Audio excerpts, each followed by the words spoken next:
Vamos lá, povo. Quem está aqui a primeira vez, a gente começou na terça-feira, estaremos juntos terças e quintas, com um projeto que eu denominei Ser Humanidade.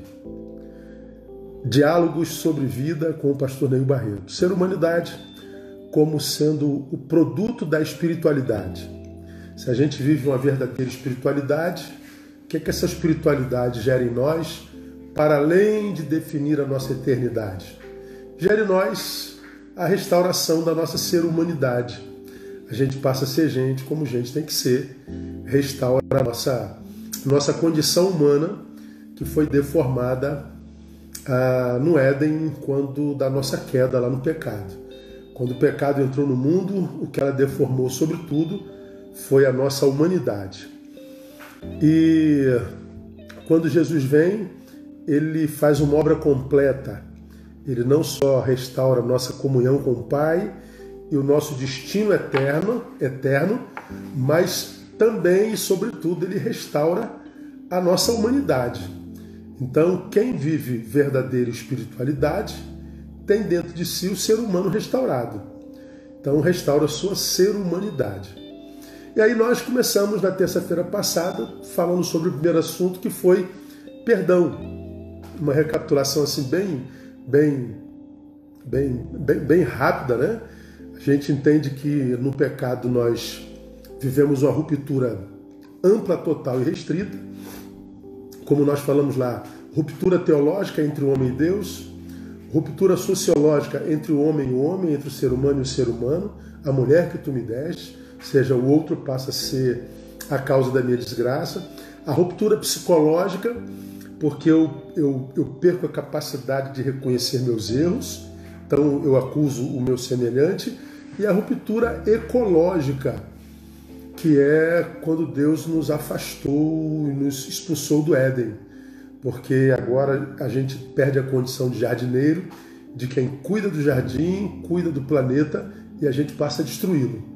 Pois bem, a espiritualidade do reino vem e restaura esse homem, e aí restaura a minha comunhão com Deus, restaura a minha comunhão com a natureza, eu passo a cuidar do planeta, restaura a minha condição psíquica, porque eu passo a reconhecer os meus erros, e por isso capacitado para não mais praticá-los, e deveria restaurar a minha comunhão com o próximo. É essa comunhão com o próximo que a gente não vê sendo praticada hoje com mais consciência. Por quê? Porque nós nos machucamos tanto, nos ferimos tanto, que para a gente viver reconciliação, a gente teria que amadurecer o suficiente para praticar perdão. Reconciliação só se o sujeito amadurece para vivenciar, produzir perdão. Então, a introdução da semana passada, aliás, de terça-feira, eu acho que foi bem profunda. Quem não viu, passa lá e veja. Tal. E como é que a gente vive essa reconciliação? Praticando perdão. Aí nós começamos a conversar juntos sobre perdão, que eu defini como sendo o alicerce sobre o qual se estrutura toda a existência. Então, a minha relação contigo depende do perdão. A minha relação com as estruturas com as quais eu rompi depende do perdão, porque eu falei que o perdão ele vai para além da produção subjetiva. Não é só o sujeito que me machuca, a pessoa que me machuca. Eu sou ferido por estruturas de injustiça, sou ferido por instituições, eu sou ferido por grupos. Então, o perdão ele precisa ser liberado sobre a pessoa, sobre estrutura, sobre instituições, sobre grupos. Então, a vida inteira está solidificada sobre esse alicerce que eu chamei de perdão. Aí eu falei, o que é perdoar? Perdoar é ser gracioso com, é usar da mesma graça que Deus usou para conosco. Lembrei que graça é carizomai, não é? Caris é graça e perdão é carizomai. Mesma raiz, mesma raiz. Curiosidade, da mesma raiz também vem a palavra gratidão. Graça, caris, perdão, charizomai, e gratidão, chariti. Então, a pessoa que está debaixo da graça, ela perdoa e ela é grata, não é? Então, nós definimos o que é perdoar. Agora, eu quero ler com vocês, só para lembrar, o texto que nós tomamos por base, que Pedro pergunta assim, até quando a gente tem que perdoar o nosso próximo? 7 vezes? Não, 70 vezes 7. Isso é se abster do espírito beligerante, que está sempre em guerra querendo vingança. Ele conta a parábola do credor infiel e fala de um patrão que perdoa uma dívida de milhões e o perdoado não perdoa a dívida de 100 mil réis. Aí, porque ele não perdoou, ele foi lançado no lugar de fogo e enxofre. E o texto que nós lemos, Mateus 18:35, diz assim: assim vos fará meu Pai Celestial, se de coração não perdoardes cada um a seu irmão.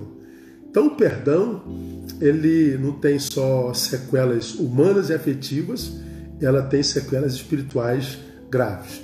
Então nós definimos na semana passada, ou melhor, na terça-feira, o que é perdão. Estamos combinados? Ok.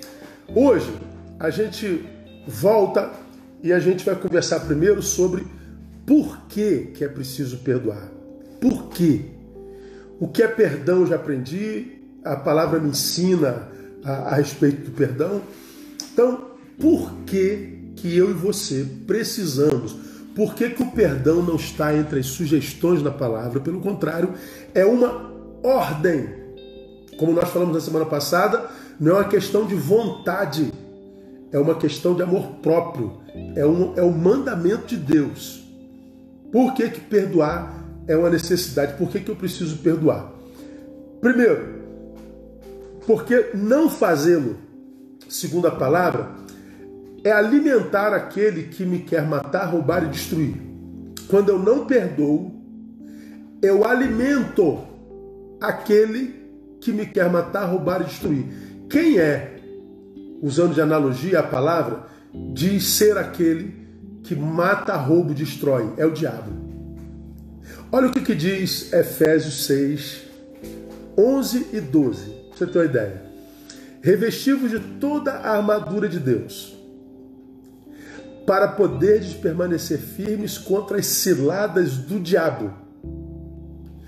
Pois não é contra carne e sangue que temos que lutar, mas sim contra principados, potestades, contra os príncipes do mundo dessas trevas, contra as hostes espirituais da iniquidade nas regiões celestes. Olha o que o texto está falando. Quero lembrar vocês que a nossa luta não é contra carne e sangue, mas diz que nós estamos em luta.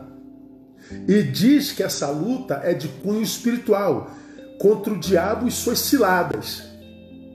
Hoje, lamentavelmente, nós vivemos aí um evangelicalismo dito progressista, que os crentes nem acreditam mais em diabo, não acreditam em inferno, não acreditam na dimensão do mal, não acreditam na sobrenaturalidade, na transcendência maligna. E estão brincando com esse negócio porque acham que a filosofia explica tudo, que a sociologia, que a antropologia explica tudo. Mas acredite, os crentes progressistas estão completamente equivocados. A Bíblia é clara ao falar sobre a realidade do inimigo e diz que ele trabalha para nos matar, roubar e destruir, trabalha com cilada. Cilada é aquilo que parece ser uma bênção, mas no final se transforma numa cadeia. É como aquela cilada que a gente, quem é da minha época se lembra, a gente fazia uma armaçãozinha assim, tipo triângulo, com bambus e palitos, e era tipo uma pirâmidezinha que a gente montava, aí botava alpiste lá no chão, aí botava uma varetazinha, aí botava aquela armação aqui em cima, e uma linhazinha na ponta da vareta ia lá para longe.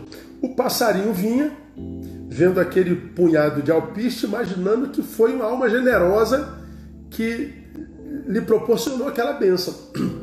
Só que quando ele estava comendo, a gente puxava a linha e o passarinho estava preso para o resto da vida. É assim que o diabo trabalha. A Bíblia diz que ele se transforma em anjo de luz. ele é enganador desde o início. Ele é o pai da mentira. Ele trabalha com cilada. Nossa luta não é contra carne e sangue. Portanto, o que o texto está dizendo é que a luta que eu e você travamos na vida, irmão, inclusive um contra o outro, não é só de nível natural, não é só de nível biológico, é uma luta de também origem espiritual. Se nós que somos espirituais não reconhecemos isso, vamos perder todas as nossas guerras no âmbito biológico, no âmbito intelectual, no âmbito existencial. Se a gente não entende que grande parte dos nossos litígios são de cunho espiritual, nós nunca usaremos as armas espirituais para vencer nossas guerras. O perdão é uma das mais poderosas e ausentes armas espirituais. Se eu não pratico perdão, eu não só deixo de usar uma arma poderosa, como eu me fragilizo absurdamente contra aquele que me quer matar, roubar e destruir. Aí eu leio um outro texto para vocês, tá bom? 2 Coríntios 2, de 5 a 11. Tenham paciência. Se alguém tem causado tristeza, lembra, Paulo está defendendo o seu ministério. Não me tem contristado a mim, mas em parte a todos vós. Basta esta repreensão feita pela maioria. De maneira que, pelo contrário, deveis antes perdoar-lhe e consolá-lo, para que ele não seja devorado por excessiva tristeza. Ele fala de um irmão que na convivência eclesiástica tem causado desconforto, ruptura. Paulo está dizendo, ele entristece todo mundo. Mas ao invés de, com a tristeza, vocês excluí-lo e castigá-lo, vocês deviam perdoá-lo. Aí Paulo continua, pelo que vos rogo, que confirmeis para com ele o vosso amor. Sejam com ele diferente da forma como ele está sendo com vocês. Ele continua, é pois para isso também que escrevi, para por esta palavra saber se vós sois obedientes em tudo. Ou seja, se vocês estão exercitando perdão. Aí olha o que ele diz. E a quem perdoardes alguma coisa, também eu. Pois o que eu também perdoei, se é que alguma coisa tenho perdoado, por causa de vós o fiz na presença de Cristo. E por que ele perdoou, diz Paulo? Olha o texto, irmão. Para que Satanás não leve vantagem sobre nós, porque não ignoramos as suas maquinações. E a quem perdoardes alguma coisa, também eu. Pois o que eu também perdoei, se é que alguma coisa tenho perdoado, por causa de vós o fiz na presença de Cristo, para que Satanás não leve vantagem sobre nós. Olha o que Paulo está dizendo peremptoriamente. Quando eu não perdoo, Satanás leva vantagem sobre nós. Está claro aqui. Por que quer levar vantagem sobre nós? Lembra que quando eu perdoo, eu estou usando da mesma graça que Deus em Jesus usou por mim? Pois bem, quando eu não perdoo, estou dizendo, eu abro mão dessa graça. Lembra que nós acabamos de ler o versículo 35? Assim vos fará vosso Pai, se de coração não perdoardes uns aos outros? Pois bem, se eu não perdoo, eu estou dizendo ao mundo espiritual, eu abro mão da graça. Aquela graça a respeito da qual Paulo diz que nos basta. Graça. Abrir mão da possibilidade do perdão é alimentar o nosso inimigo. Não perdoar é anular o poder da prática, da graça espiritual sobre nós. Se eu não perdoo, preste atenção, não adianta eu estar em culto, irmão. Não adianta eu orar, jejuar. Não adianta eu me abster disso ou daquilo. Se eu não consigo perdoar, eu anulo todas as minhas práticas espirituais. Todas elas. Isso é muito claro na Bíblia Sagrada. Se não perdoardes de coração o vosso irmão, o Senhor está dizendo que Ele vai fazer conosco a mesma coisa que o patrão fez com o seu empregado que não perdoa o outro. Vai retirar de sobre ele a graça. Vai retirar dele as benesses. Só que no caso do nosso Deus que é bondoso, não é que de fato Ele retire, é que nós nos tornamos incapazes de experienciar, de experimentar os frutos da graça. Aí o que acontece? Eu vou para a igreja todo dia, eu faço campanha, eu jejuo, eu oro, eu dizimo. Eu vivo a rotina espiritual, mas eu não vejo isso se transformando e vir em mim. De onde você acha que vem um número exorbitante de crentes decepcionados com Deus? De onde você acha que vem um número exorbitante de crentes que apostatam da fé, diz que Deus não existe, Deus não é bom, eu estive na igreja, eu já fui crente, mas não sou mais. Por que não é mais? Porque esteve lá e não adiantou nada. Nunca experimentaram os rios de água viva fluindo do seu peito. O que mudou foi a indumentária. Agora usa terno e gravata, não se depila mais. Agora não diz mais bom dia, boa tarde, qual é, brother. Diz a paz do Senhor, a paz do Senhor, irmã, graça e paz. Mudou o exterior, mas lá dentro continua seco. Só que ele vai lutar contra essa sequidão por 1, 2, 5, 6, 10 anos. Mas vai chegar uma hora que ele não vai suportar viver a fé cristã. Porque se não for pela graça, não vale, irmão. A fé cristã vira qualquer outra religião. Vai ser só uma religião castradora de humanidade, uma religião de abstinência, de sacrifício, mas não de vida transbordante. Então o texto diz, para que Satanás não tivesse vantagem sobre nós. Por que eu perdoo? Para que eu consiga vencer aquele que me quer matar, roubar e destruir. Aquele contra quem de fato eu luto, porque a nossa luta não é contra carne e sangue.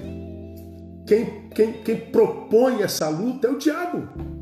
Pois é. Desculpa você que não é cristão, você que não tem fé, eu não tenho culpa de você não crer. Nós cremos e para nós isso justifica muita coisa.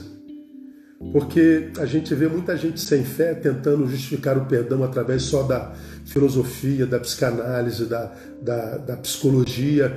E a despeito de todo esse saber humano, carregam dentro de si tanto ódio, tanta mágoa, tanta amargura, tanta dor, tanta má água, tanta mágoa. Por quê? Porque o perdão ou a ausência dele vai para além do nível biológico e psíquico. Ele adentra as dimensões espirituais. Então, por mais que o homem faça esforço, dependendo da profundidade da dor, só com a graça de Jesus que a gente consegue perdoar. Por que mais eu preciso perdoar? Porque, segundo, não fazê-lo me torna filho rebelde, desobediente. Por que? De onde eu tiro isso, pastor?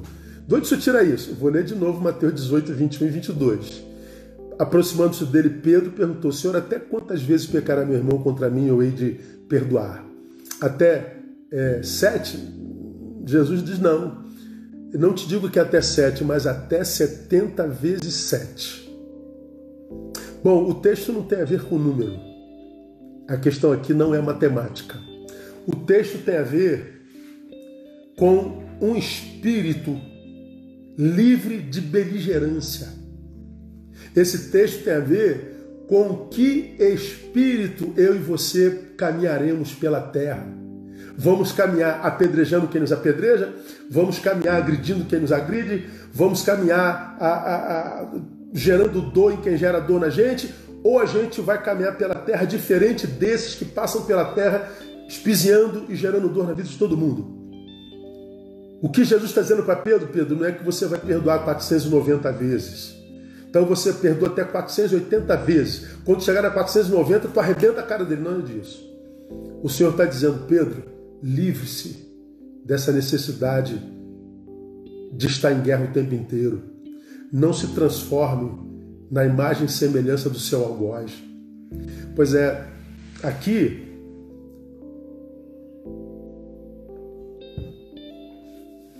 para quem não está em Cristo, a gente passa a viver uma crise existencial.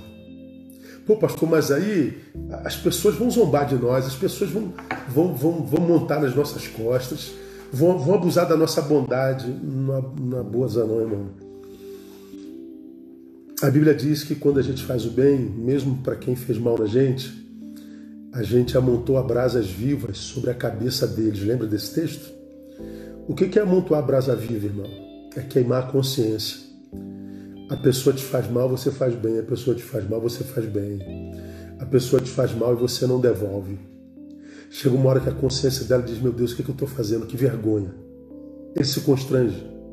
E mais, quando você retribui o bem com o mal, você está dizendo para quem te faz mal, eu não posso impedir você de me fazer mal, mas eu nunca vou permitir ou te dar poder para me transformar em você. Vou repetir. Você é alguém que me faz mal. E eu não tenho poder para te impedir de me fazer mal. Mas eu não vou te dar poder para me transformar em você. Você vai me fazer mal e eu vou te fazer bem. Você vai me tirar e eu vou te dar. Você vai me denegrir, mas eu não vou fazer a mesma coisa. Eu não vou me transformar em você. Pois bem, isso é um poder, irmão, que você não tem noção da grandeza dele. Há um texto na palavra onde o salmista diz, contigo está o perdão para que sejas temido. Ora, se com ele está o perdão, a ideia é, poxa, ninguém vai me obedecer mais. Não, porque não há poder maior na terra do que perdão. É o perdão que diz ao meu algoz, eu nunca me transformarei em você. Continuarei sendo quem eu sou, para a glória de Deus. Um adorador a quem ele procura e acha. Perdão é isso. Quando eu não faço isso, eu não me liberto ou trabalho para me despir desse espírito beligerante, eu estou desobedecendo a Deus. Porque ele diz, liberte-se desse espírito beligerante. Há uma fala de Martin Luther King, onde ele diz assim, eu faço opção pelo amor. O ódio é um fardo pesado demais para se carregar. Então ele está dizendo, eu perdoo os que me maltratam, os que me discriminam. Eu não vou carregar esse ódio em mim, porque eu sei o quanto esse ódio que você tem por mim te faz mal. Eu estou vendo esse ódio em vocês e estou vendo o quanto vocês se deformam, quanto vocês pioram enquanto ser humano. Eu vou fazer opção pelo amor, porque o ódio é um fardo pesado demais para carregar. Então eu perdoo, irmão, a gente precisa perdoar, porque não perdoar nos faz filhos desobedientes. Vou mais.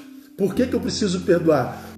Para que nós nos libertemos do agressor, do nosso algoz, foi o que eu acabei de falar. Não perdoar, não liberar perdão, é vermos presos aos nossos algozes para sempre. É uma cadeia. O ódio, a mágoa, o rancor. Quem não perdoa se alimenta da morte. Por que se alimenta da morte? Veja se não é assim. De repente você está aqui cheio de ódio, de mágoa, tristeza por alguém e ainda tem que ouvir que você tem que perdoá-lo. A gente tem uma resistência dentro de nós. Por natureza, somos caídos, a gente quer vingança. Aquele a quem você amou, te traiu, foi ingrato, é alguém que você diz assim, fulano morreu para mim. Como eu já ouvi essa frase no meu ministério, fulano está morto para mim. Pois é. Se fulano morreu, você se tornou no túmulo dele. Porque quem morre dos nossos afetos, nem sempre morre nas nossas memórias. Você diz que o sujeito morreu, portanto, ele é um cadáver. Mas não sai da tua memória o que o cadáver fez a você. Você carrega esse cadáver dentro de você. É um cadáver afetivo. Esse cadáver transformou você num túmulo. Quem não perdoa se transforma no túmulo do seu algoz, se vê preso ao cadáver dele para sempre. Dá para entender isso, irmão? E qual é o problema disso, amado? É que a Bíblia diz que Deus não é Deus de mortos. O Deus que veio para que nós tivéssemos vida e vida em abundância, para fazer jorrar a vida de dentro de nós, não pode achar dentro de nós um túmulo, não pode ter um cadáver lá dentro. O Espírito Santo não coabitaria com um cadáver. Dá para entender isso, amado? Eu perdoo porque eu quero ser casa espiritual e não um túmulo de alguém que me fez mal lá atrás e que, porque eu não perdoo, como eu falei na terça-feira, continua me fazendo mal hoje. Dá para entender? Você foi feito casa espiritual. Deixa aí, libera, fica nesse prejuízo. Por quê? Mas quem não perdoa dorme com o inimigo. Vai ter o seu inimigo na cama, vai levar o seu inimigo, o seu algoz para a cama toda noite. E esse algoz, esse inimigo vai perturbar o teu sono. Porque vai ficar na memória aquele mal, aquela ingratidão, aquela traição, aquela palavra maldita. E você vai perdendo o sono. E você sabe que quem dorme mal, acorda mal. Quem dormiu mal e acordou mal vai ter um dia muito ruim. Quem tem um dia muito ruim, volta para casa frustrado. Quem volta para casa frustrado, se alimenta mal. Quem se alimenta mal, dorme mal de novo. Segunda noite. Se você dorme a segunda noite mal de novo, acorda de manhã mal de novo. Terá um outro dia ruim. Volta para casa frustrado mais uma vez. Isso vira um ciclo vicioso. Nós vamos, por causa da ausência do perdão, estragando a nossa vida todinha. Por isso eu falei na semana passada que amor não tem a ver com o mérito do outro. Amor tem a ver com o perdão, não tem a ver com o mérito do outro. Perdão tem a ver com amor próprio. Eu não perdoo porque o outro merece. Eu perdoo porque eu preciso. Mas, vamos correr, já está acabando. Por que nós precisamos perdoar? Para que nossas orações sejam ouvidas. Porque quem não perdoa, não adianta orar, não vai ser ouvido. Mateus 6,12. Perdoa-nos as nossas dívidas, assim como também temos perdoado aos nossos devedores. Perdoa-nos assim como nós perdoamos. Aí a pergunta é, como é que você perdoa? Não, eu não perdoo, pastor. Então você também não tem perdão. O que esse texto está dizendo é, me trate à semelhança da forma como eu trato o meu algoz. Você ouve o teu inimigo? De jeito nenhum, pastor. Eu quero que ele morra, vá para longe de mim. Pois bem, é como o Senhor vai tratar você. Se você não ouve o seu inimigo, e você está dizendo, perdoa-me como eu perdoo, trate-me como eu trato a quem me fez mal, você está dizendo, Deus, não me ouça. Quer ver um dado triste? Nós cristãos falamos muito sobre oração, congresso de oração, campanha de oração. Falamos muito de oração, mas no fundo, o crente ora muito pouco. Responda para você.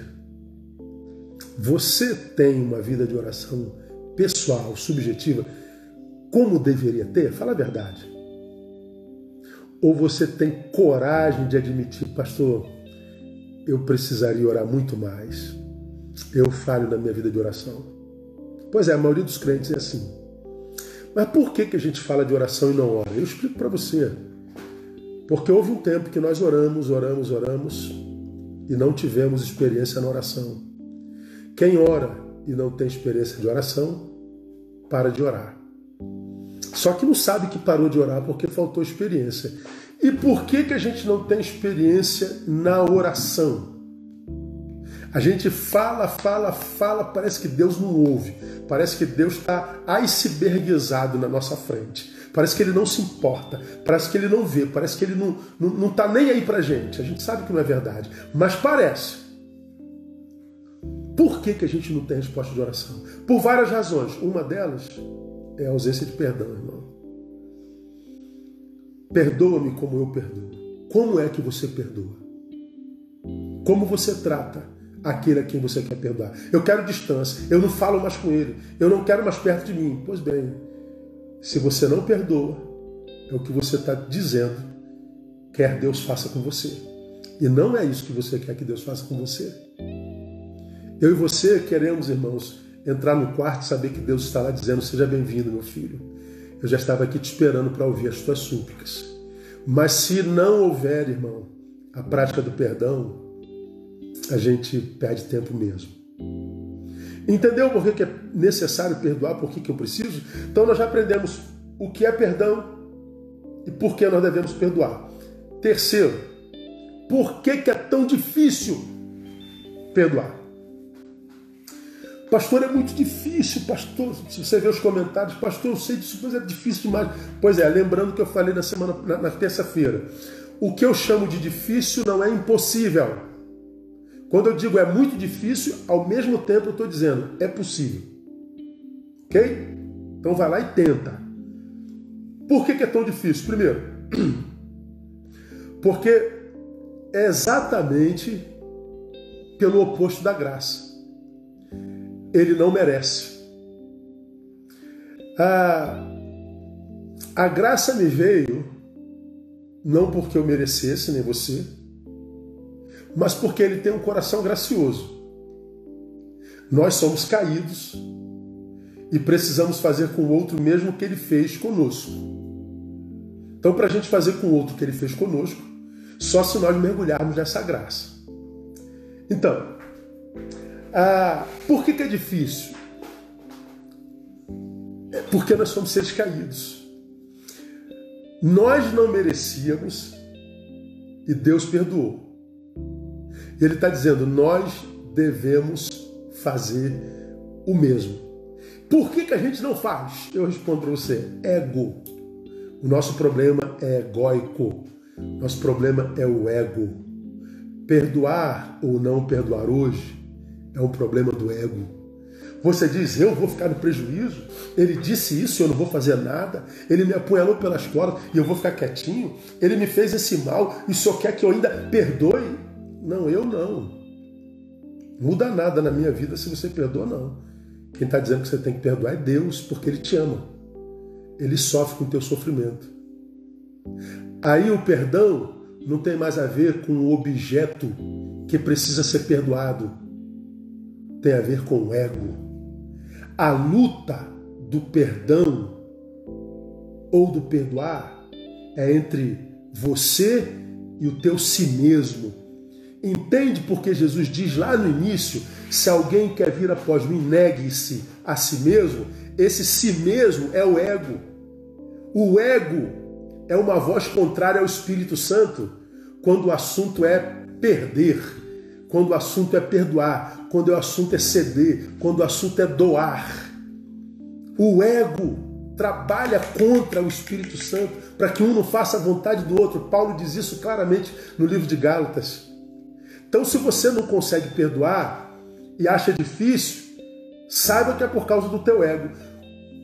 Quanto é difícil para você perdoar? Depende do tamanho do teu ego. Para quem não tem o ego gigante inflado, perdoar é tranquilo. Mas para quem está cheio de si mesmo, perdoar, irmão, necessita um esforço hercúleo. Por quê? Porque ele está vazio. Porque o homem cheio de si mesmo é o mais vazio de todos. Qual é o homem mais vazio de todos? É aquele que está cheio de si mesmo. Porque esse si mesmo é a primeira coisa que Jesus diz que a gente tem que colocar no seu devido lugar. Porque ele é o nosso diabo. É o ser mais difícil a ser vencido. Nosso problema é ego. Por que é difícil, irmão? Porque o agente é caído. Eu e você somos caídos. Ou seja, como a nossa natureza é caída e o perdão é fruto da graça, só perdoa quem vive na graça de Deus. Para quem está longe da graça, distante da graça, abrir mão da graça, perdoar é uma ofensa ao seu si mesmo. Pastor, eu quero arrebentar a cara dele, eu quero que ele morra, pastor, eu quero que... Pois bem, lembra? Você está tomando veneno esperando que o outro morra. Mas quem deseja esse mal é o teu ego. E o teu ego está com esse poder em você porque você está longe da comunhão, porque você está longe da graça. Por isso que é difícil perdoar. Se você mergulha na graça, essa dificuldade arrefece em você. Terceiro, por que é difícil perdoar, pastor? Porque é abrir mão de direitos e optar pelo prejuízo. Pense comigo. Perdão, raciocina aí. Perdão no português seria aumentativo de que palavra? Perda. Perdão é uma perda grande. Cá entre nós, vou falar aqui pertinho de vocês, a gente não gosta de perder nem no 0 e 1, não é verdade, irmão? A gente não gosta de perder nem em bola de gude na minha época, a gente não gosta de perder nem de 0 e 1. A gente não sabe perder, a gente não gosta de perder. Aí vem a Bíblia, aquele cara já me tirou, aquela mulher já me tirou, o Brasil já me tirou. O Senhor ainda está dizendo que eu tenho que perdoá-lo? Não, eu não estou dizendo nada, quem está dizendo é a palavra. É perda grande. Por isso que a gente não sabe perder. A questão, portanto, irmão, não é se ele ou ela, seja lá o que for, merece perdão ou não. Não é essa a questão. Sabe qual é a questão do perdoar ou não? A questão é, saberei eu conviver com tamanha perda? Saberei eu conviver com tamanho prejuízo?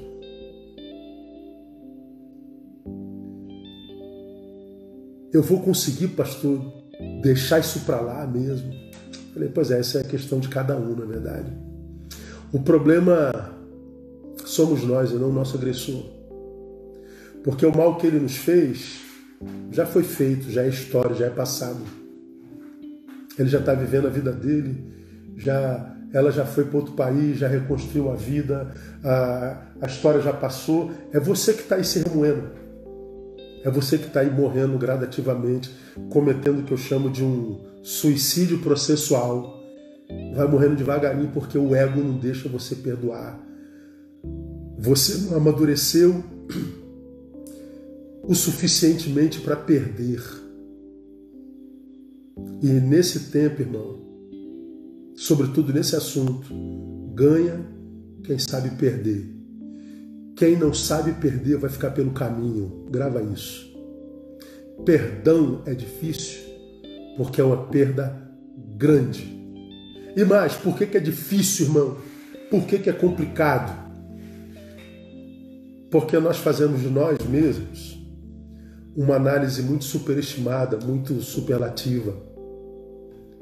A gente, quando olha pra gente, a gente tem mesmo para quem tem complexo de inferioridade, quando o assunto é ferida relacional, por exemplo, a gente faz de nós uma visão muito superestimada. Nós nos achamos muito melhores do que o que de fato somos. Aí o que acontece na gente, consciente ou inconscientemente? Direitos para mim, justiça para eles. Quanta gente, irmão, nós encontramos indignados nas nossas igrejas, por exemplo, os santarrões, aqueles santarrões que diante dos quais até Jesus parece carnal. Pastor, nós não podemos tolerar esse pecado no nosso meio. Aquela menina pecou, aquele menino pecou. Nós temos que punir o pecado. Nós não podemos ser misericordiosos com o pecado. Nós não podemos tolerar o pecado. Pecado de quem? Dos outros. O que atira pedra, o que acusa, o que quer vingança, tem uma visão muito superlativa de si mesmo. Agora para pensar. Diga que se você analisar bem, não tem alguém de quem você ou a quem você precisaria pedir perdão também. Diga que você já não machucou alguém. Diga que você já não feriu alguém. Diga que você passou pela história sem fazer mal consciente ou inconscientemente a ninguém.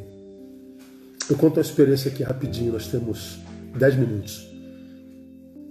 Eu atendi a amiga de uma ovelha minha, que depois de 30 anos de casados, ela se envolveu com um sócio e eles trocaram um beijo, para você ter ideia. Não chegaram a vias de fato.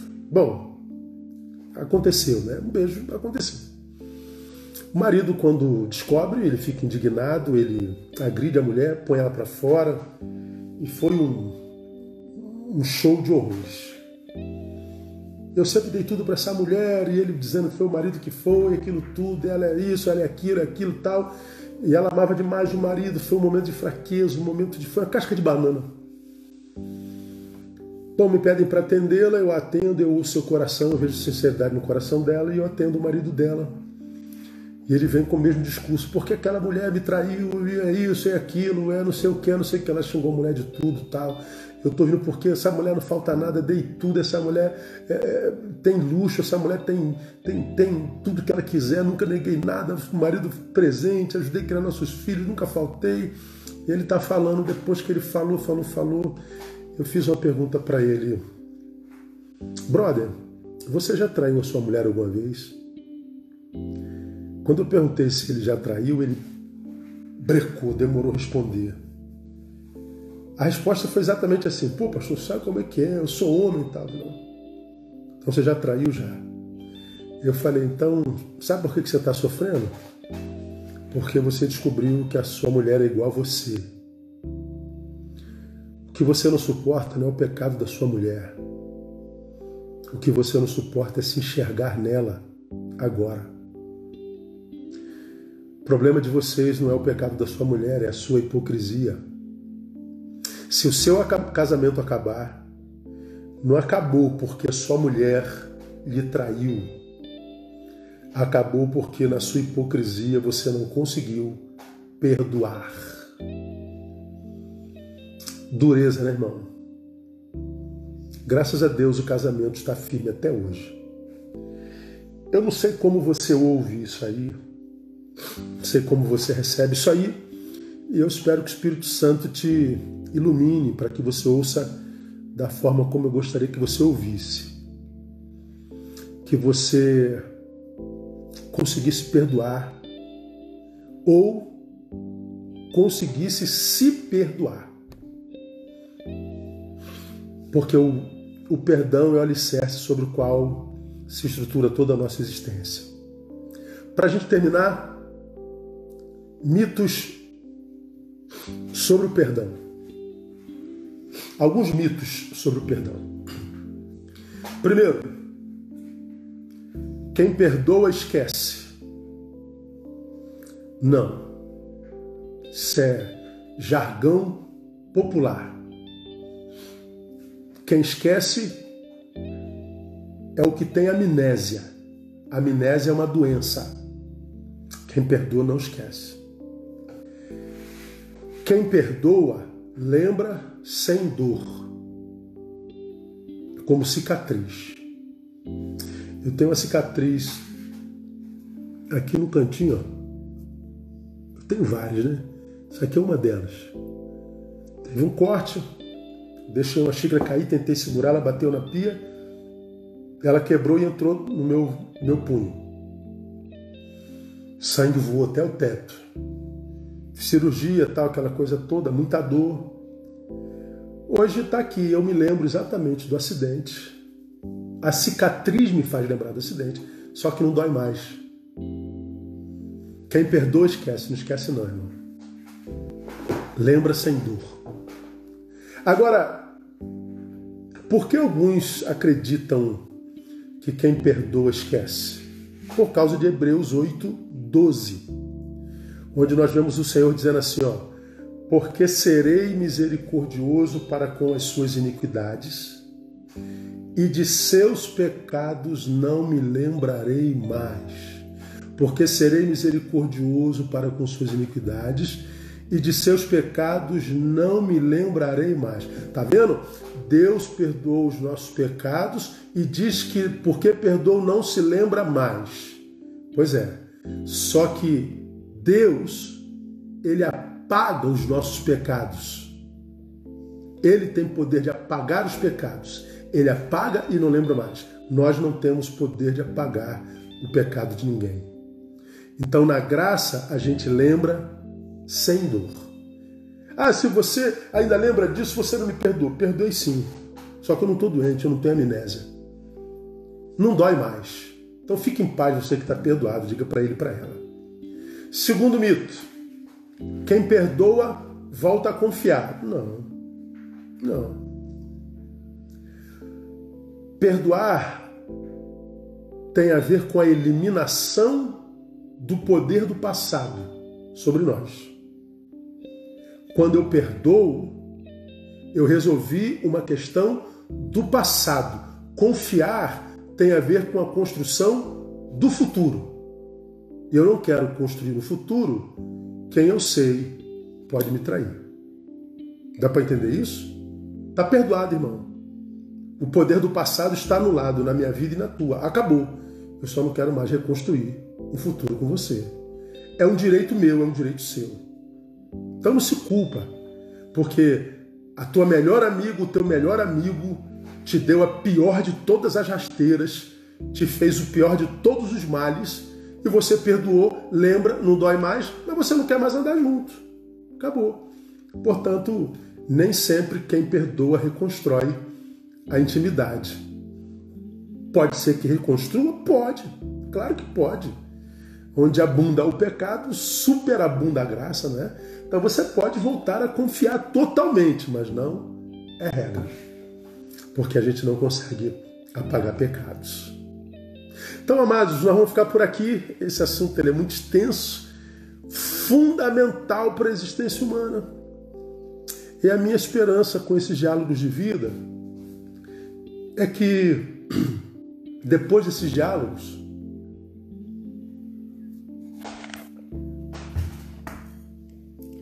você consiga refazer a sua vida de novo.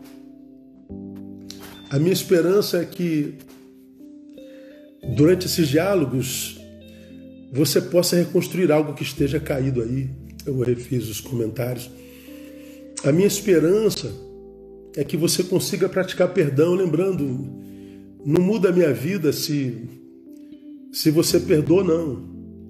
Mas muda a sua vida completamente. E, para a gente terminar, irmão, um conselho de um amigo aqui. Eu e você somos cristãos, nós não somos daquela religião que acredita que a gente vai voltar à vida, a gente vai reencarnar. Respeitamos a fé de todo mundo. Mas eu e você somos de uma fé que diz que aos homens está ordenado morrer uma só vez. Depois disso vem o quê? Juízo.